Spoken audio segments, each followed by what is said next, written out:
La tusyrik billahi syai'an. Ini sangat mafhum, Pak. Kalau kemarin juga kita pernah ada di hadis sebelumnya tentang akbaril kabair, raja-rajanya dosa. Dosa paling besar di antara dosa besar. Nah, yang pertama itu dosanya adalah dosa syirik. Ini yang kalau dalam bahasa hari ini disebut dengan kemerdekaan akidah. Jadi orang yang syirik itu adalah orang yang jiwa, yang akidahnya itu masih terjajah. Kalau dalam akidahnya masih terjajah, maka jangan diharapkan dalam perilaku-perilaku yang lain itu kemudian akan terbebas. Yang hari ini terjadi karena memang akidahnya rusak, Pak. Kepercayaan, keyakinan terhadap Allah, keyakinannya, kesyirikan, ada hal lain yang kemudian disebutnya syirik. Syirik itu menduakan, menyekutukan, mensyirkan, jadi membagi. Kalau ini kemudian terjadi, jadi maka akan berdampak luar biasa pada perilaku dan hal-hal yang lain. Kenapa dalam ibadah ada riya? Karena memang akidahnya masih belum lurus, masih belum bersih. Pokoknya selama akidahnya masih tercampur dengan yang seperti itu, maka dalam amalan yang lain nggak bisa lurus.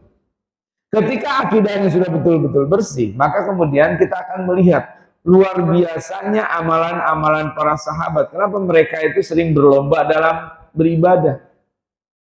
Kalau ada sahabat yang sampaikan Rasul begini-begini, dikejar, apa sih rahasianya?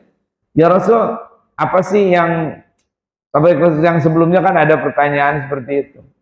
Apa sih amalan yang terbaik? Oh ini, ada lagi ya Rasul, summa ayun. Nanya lagi. Terus kenapa dikejar? Ingin menjadi yang terbaik. Hari ini kalau saya sadari ya Allah, kalau dalam dunia saya yang merasakan. Yang saya rasakan, kalau dalam urusan dunia kita tuh nggak pernah puas gitu, pingin menjadi yang terbaik. Tetapi kenapa kalau dalam urusan ibadah, kadang-kadang kita tuh modelnya model zaman sekarang ini minimalis gitu. Udahlah, yang penting sholat, ya yang lain tuh rajin begitu.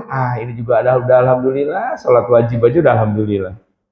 Sholatnya nggak ke masjid, ini juga alhamdulillah, yang lain mah nggak sholat, saya mau udah masih sholat di rumah walaupun sendirian. Jadi sering memandangnya kepada yang di bawah, tapi kalau urusan dunia, di atas selalu ke atas. Kenapa? Ini penyakitnya ada di hati, di akidah. Jadi tidak terlalu diperpanjang tentang ini.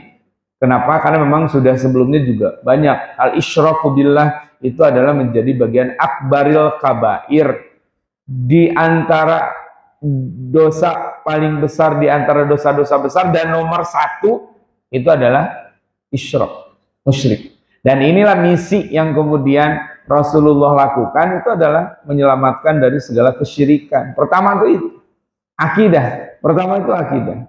Karena ini mutlak, Pak. Ini mutlak. Hal pertama yang harus dilakukan, bagaimana kemudian pembersihan mentalnya, akidahnya. Itu kan dari awal-awal dakwah di Mekah itu yang menjadi tema utamanya. Sampai kepada, kalau kita lihat dalam sejarah, sampai kejadian Isra Mi'raj, itu adalah puncak bagaimana akidah ini benar-benar dibersihkan. Jadi ketika Rasulullah mengalami Isra Mi'raj, pesan utamanya kan satu. Pesan utamanya satu. Dari sekian tema, dari sekian cerita tentang Isra Mi'raj, ujungnya kalau kita simpulkan itu cuma satu. Allahus Samad. Allah tempat bergantung, udah gak ada lagi. Inilah kemurnian akidah yang disebut dengan la ilaha illallah Muhammadar Rasulullah. Maka ketika, kalau bahasanya yang sering saya sampaikan, ketika Rasulullah ditinggal istri dan pamannya, ketika gelisah dengan segala kondisi yang ada, maka apalagi yang harus engkau menjadi apa? Menjadi keresahan apa? Karena ditinggalkan Abu Thalib mah hamba, gampang. Khadijah itu juga hamba, gampang, dicabutnya juga nggak bakal bertahan lama. Kalau engkau bergantung kepada keduanya, mereka sudah mati, sudah meninggal.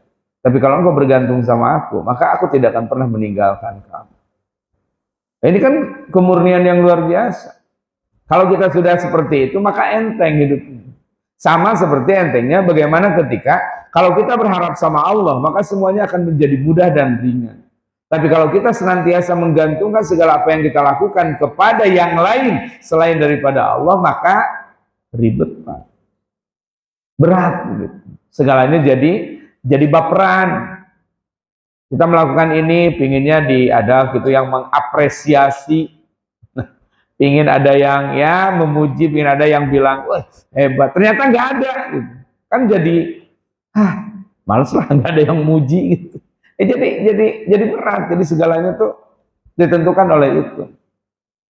Baik, bahkan dalam kalimat ini disebut wa in kutita au hurrikta. Jadi mempertahankan akidah, mempertahankan ketauhidan itu wa in hurrikta, sampai kalian akan dibakar atau kemudian kalian akan dipenggal, pertahankan itu. Saking pentingnya akidah. Karena kan terjadi banyak kemudian kasus-kasus yang mempertahankan akidah itu harus dibakar seperti Ibrahim atau dipenggal. Bagaimana kasusnya orang tuanya Ammar bin Yasir hanya kemudian mempertahankan ahadnya itu. Bilal harus kemudian menghadapi siksaan yang luar biasa karena mempertahankan ketauhidan. Ya kalau kemudian misalkan gara-gara ini kita harus kelaparan, itu tuh bagian dari wa in hurrikta au kutita. Kalau di situ wa in kutiat au hurriqat. Walaupun harus kemudian dibakar atau dipenggal, walaupun harus mati lah bahasanya, walaupun harus mati siap. Kenapa? Lebih tinggi kemuliaan akidah ketimbang dengan hal-hal yang lain. Tidak ada artinya lagi, Pak. Ya, jadi wa in kuti'ta au hurrikta. Kan kalau yang di sini tuh wa in kuti'at au hurriqat, selama walaupun dipenggal atau dibakar. Asia harus direbus, siap melakukan itu. Kenapa? Allah lebih utama. Udah ketahuan lah gitu. Udah pertahankan.